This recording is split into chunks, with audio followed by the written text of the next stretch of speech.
let me just ask you this, Yogaloy.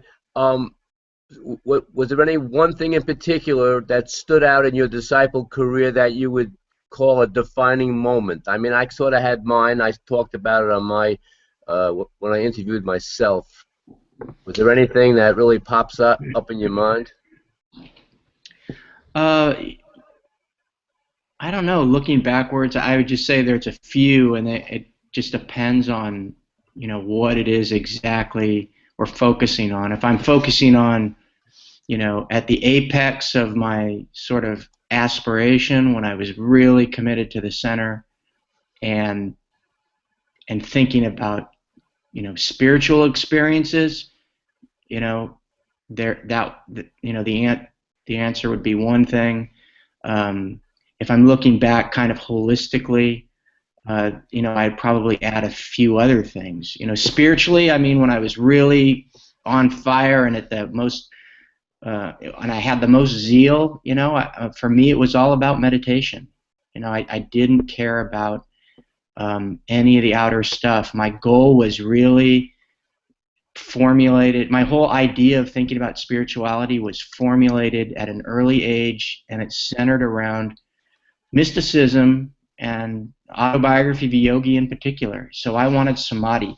I wanted to experience a trance, not a trance, that an outsider would think of, like where I'm just immobile, but one where I'm sort of in the world, but super conscious, right? Not going unconscious, but being super conscious. And there was a period there of about 6 months. It was all building, gradually, but there was a period of about 6 months, about 5 years into my discipleship, when I started having what I thought were pretty peak experiences where my mental activity was deadened or non-existent during some of my meditations, and I was consciously experiencing what I thought was something powerful.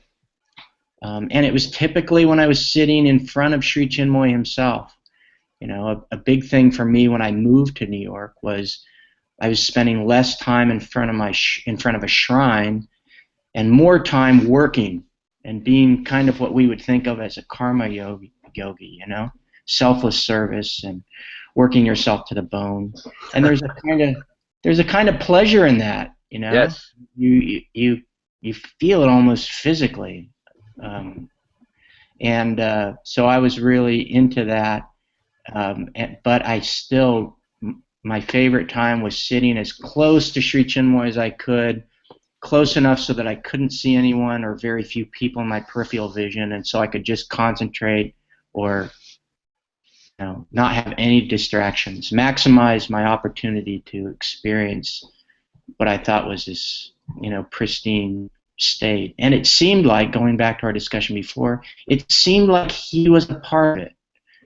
Even now, I'm much more open to the idea that this was all triggered within myself, given the circumstances. But it sure seemed like he was aware of what was going on too.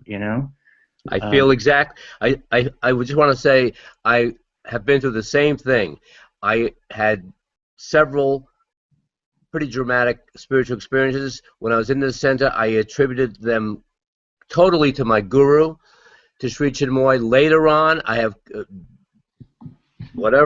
gone on to other things, and I agree. I think that he didn't cause them.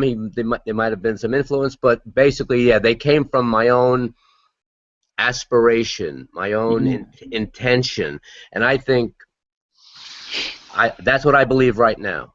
Yeah, and it causes some, for people like me, and I think most of the disciples and ex-disciples are like me in this sense.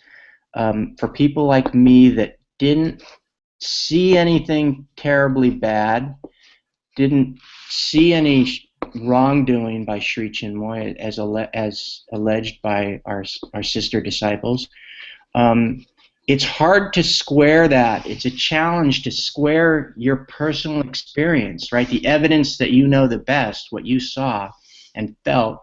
It's hard to square that with these diametrically opposed descriptions and experiences from our sister disciples that we didn't see ourselves, you know. And yet, you know, we can talk about it, but the evidence about Sri Chinmoy's sexual exploitation of his female disciples, at this point, I think it's, you know, practically beyond dispute.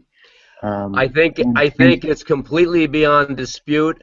I knew nothing of this when I was in the center. I came upon this information later on. It's absolutely indisputable. By the way, is that why you left? See, I left for other reasons. I didn't even know about these sexual allegations and activities that were no, going on.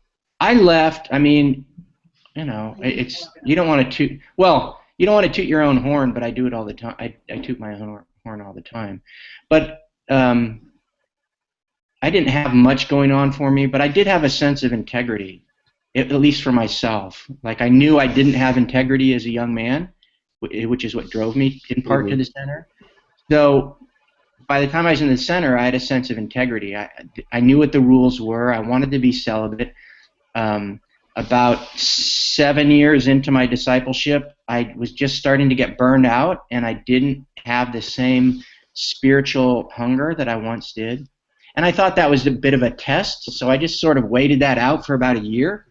But Hmm. after about a year, there was kind of a vacuum in my psychology. I didn't have a goal or I wasn't motivated spiritually. So I think in that vacuum, um, as a young, healthy, red-blooded American male, I mean, I just, you know, I started noticing the opposite sex again. And, you know, I realized, look, I can't, these are the rules of the center. I joined under certain rules. And if I can't follow them, I need to leave. And I had become aware that there were some guys in the center who didn't feel the same way. You know, they felt like they could have their own life on the side, a secret life on the side. But I just didn't. I didn't. I thought I was a failure, and I was able to accept the failure honestly. And I just needed to move. You know, I needed to leave the center, and it took some doing because it's scary. But you know, after a couple of years, I was able to break. Well, you know, it's daunting to make that break, and I can relate to what you're saying because I kind of felt the same way about myself. I said, you know, I'm just going through the motions here now. I lost my that intensity, that drive, that aspiration, that sincerity. I said I can't do this either. And part of this Sri Chinmoy Disciple Experience project is hopefully some people who may be thinking about leaving or at some point think about leaving. And you know, it's very scary and very daunting, especially when you hear all the horror stories that Guru used to tell. Sri Chinmoy used to say, oh, if you leave the center, you know, you're going to wind up, you're going to get raped, you're going to get cancer, the hostile forces are going to capture you. You know, we want to show that, hey, there's a life after the Sri Chinmoy Center, and it's a very abundant one too, as a lot of our brother and sister ex-disciples can testify, and their lives testify in great measure. Let me ask you this though, because whenever we're talking about Sri Chinmoy, no matter with who, there's the elephant in the room. Are those sexual allegations? I don't even want to call them allegations anymore. I 100% absolutely convinced that uh, those women who came forward, many of them longtime disciples, not fly-by-night, you know, visitors, came forward, and their whole lives were basically turned upside down that same day, because once you even question Guru's celibacy or his integrity or whatever, you're out the door. You know, like pack up now and get out of town. So let's talk about that, and I want to talk about your blog because I've been told by several people that your blog, the Abode of Yoga blog, was a major thing for them to help come to grips with their experience and sort of transition out of the center. So let's talk about your blog and your life after the center. Well, I mean, my life after the center is written in detail in that blog. I mean, I I left, I think, on good terms, essentially good terms. You know, I gave Sri Chinmoy like, you know, at least 2 weeks notice, and it was all good. I wasn't sort of excommunicated. I had a brother and sister who remained in the center after I left, Jivan and Nirbachita, and so I was kind of in good graces, and I didn't know anything about these allegations. I heard initial allegations. Well, I left the center. I'll give you a brief chronology. I left the center in 1990. I did about 2 years at community college. I joined the Navy. I did a 4-year stint in the Navy as an intelligence specialist aboard an aircraft carrier. I got out. I finished undergraduate and graduate degree in international relations, and then I went to law school. And by the time I went to law school, I was married and had 2 kids. Then a 5-year-old boy and a brand new baby girl. So at about that time in law school, 2000, early 2000, is when I first read about any allegations, and I think it was Fulela and Sevika. And I knew both of them. I knew Sevika very, very well, and I looked up to her greatly. She was a big influence on me. And I knew Fulela only as, you know, one of the people that at Anand Brahma. I did selfless service there once a week, but I didn't know her personally any more than I knew any other New York girl. But it was only those 2 allegations, and it seemed really very far afield from my experience as we were talking about. And it was really a he said, she said situation. I mean that in a literal sense, right? I mean, now I'm a lawyer, so, you know, you have to forgive me if I use words like allegations. I unequivocally believe their stories now. But at the time, it was just, look, I don't know Fulela. I'm going to put her aside. But I do know Sevika closely. So now she's saying one thing, my guru is saying another, even though I left the path, I thought of him as my guru. How should I deal with that? And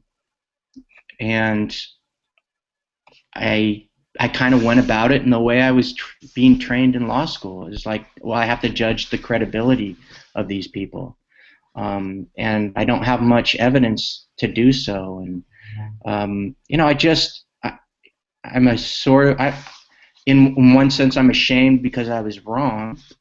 But in another sense, because I went through it in a methodical way, I'm a little lenient with myself in being wrong.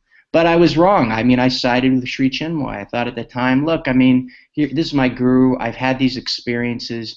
I was close enough for a long enough period of time to see him in private situations and semi-private situations in New York in his house.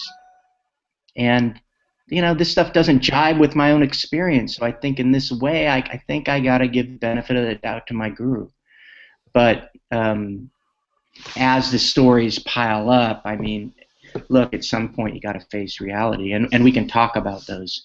But my blog just kind of developed out of, you know, after Sri Chinmoy died, I saw that the center wasn't really talking about his death, and I had been told kind of the story of his death by someone who was there, and I just thought it would be a good opportunity to put some of my ideas about the center and my disciple experience out there, which I didn't see expressed yet.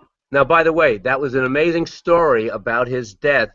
Can anyone go out to your blog and read those, not only the story of his death, but the testimonies of the various women that came forward? Yeah, I've got, I think if you just Google search abode of yoga, it should come up. The blog yes. should come up. And the story, there's a little table of contents there you can scroll through, and you can read just you know, my contemporaneous notes about when I was told the story of his death. It's the only account out there, which is amazing to me now. And also there are links to read the testimonials by all the women. That story shocked me. Not the stories of the women, because I wasn't too shocked. by once they started coming out. It Right. all kind of fell in place. But that story of his death, the day and the night that he died, I was shocked at that. It's such a dramatic story. I'm going to see if we can get your blog up here. www.abode of yoga. I'm going to put .com and see if I that think does it's it. .blogspot.com. Okay. All right, that didn't do it. All right. Well, let's go to Google. Hold on. Let's do this because I want people to read. That's an amazing story. I don't care what anyone thinks, a pro or con about Sri Chinmoy. The story told by a very long and very, very close and loyal, devoted, and unconditionally surrendered disciple told the story of what happened that day and that night. I was fascinated by it. I still am. I've read that story many times. Abode of Yoga. Okay, Abode of Yoga. Here it is. The Abode of Yoga, you're right. abodeofyoga.blogspot.com. Abode of yoga.blogspot.com. You can just Google it and it'll come up. And I've got it up on my screen now. And you're right. There's the chapters and the links. Just as one story alone of his death, I was just completely fascinated with that tale. Yeah, I think, you know, I've come at this point in my life to think that the closer we are to human behavior, the better.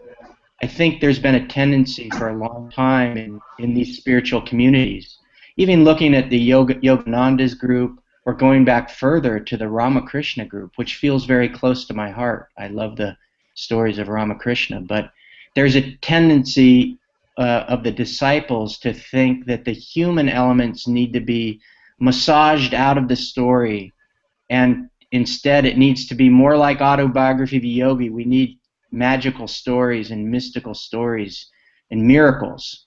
And I think that's I think of that stuff now as kind of like, those are like the miracle stories are like the shiny things that are used to fish hook people.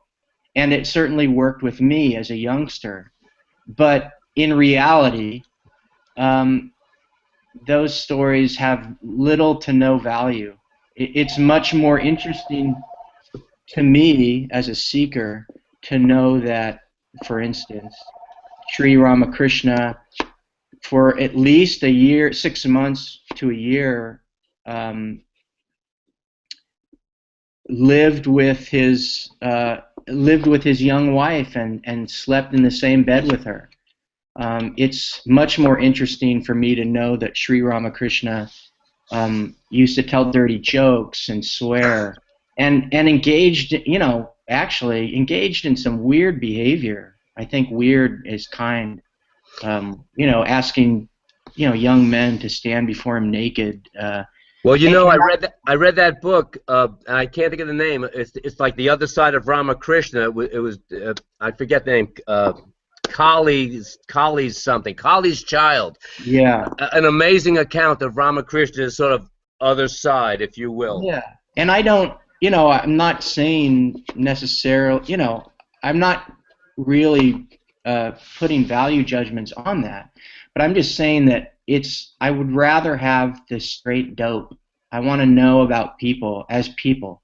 It's much more important to me, I would I would much rather, I realized in the Navy, I would much rather hang out with guys young men who, smoked cigarettes, drank heavily, swore all the time, watched pornography, but who in a crunch would stand by me as a person.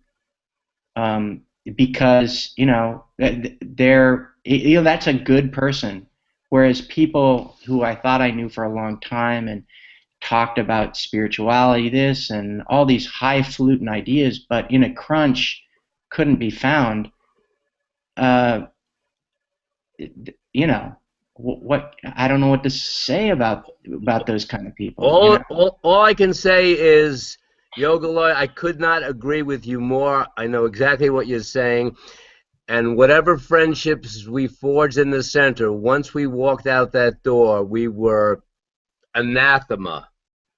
Pretty Pretty much. much. Pretty Yeah. much. Yeah. I Pretty mean, I was much. well. I left on a fairly good note myself, and I gave Guru my, handed him my 2 weeks notice, same type of thing.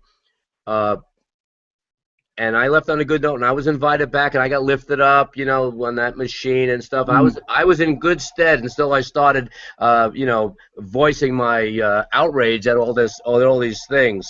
Um, And I think so there's always yeah, room to be surprised, right? It's cool that like when I did leave, there were a couple of people, like in my case, Shadir. I didn't know Shadir too well in the center. I would say in my last year in the center, I started to become friendly with him.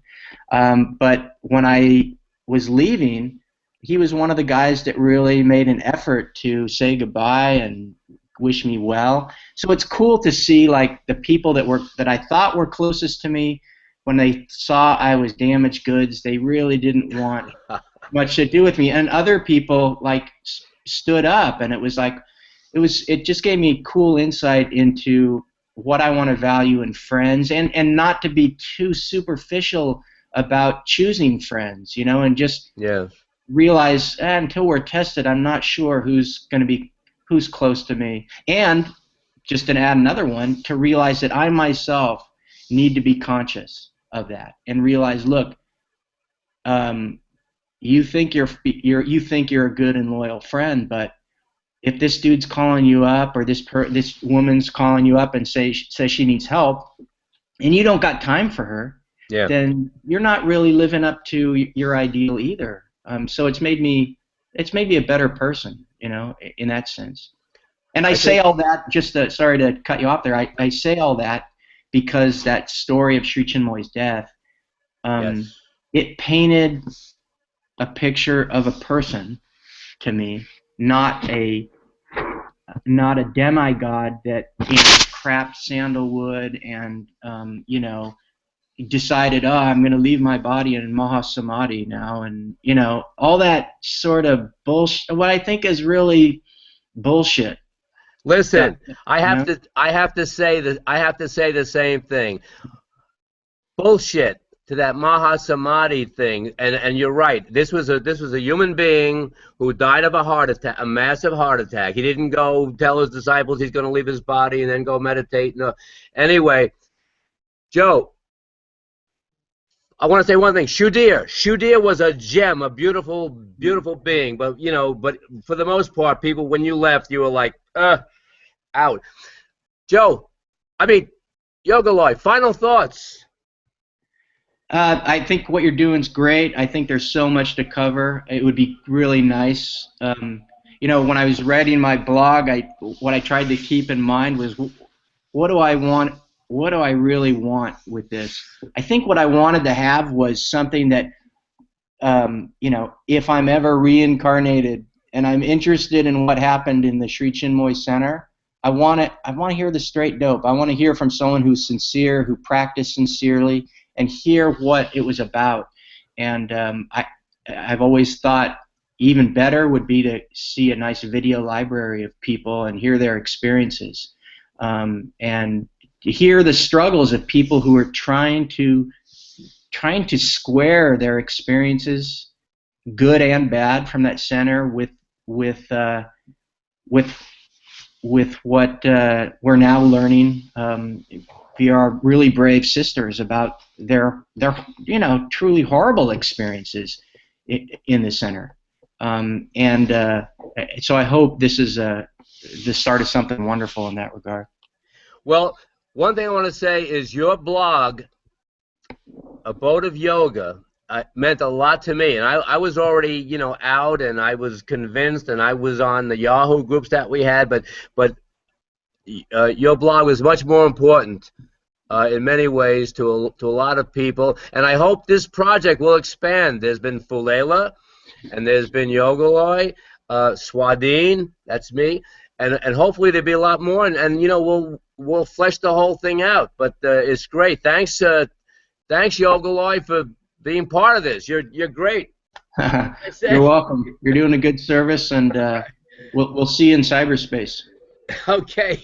I'll see you soon. All right. Okay. Take care. All right. I'll see Peace. you. Bye. Peace.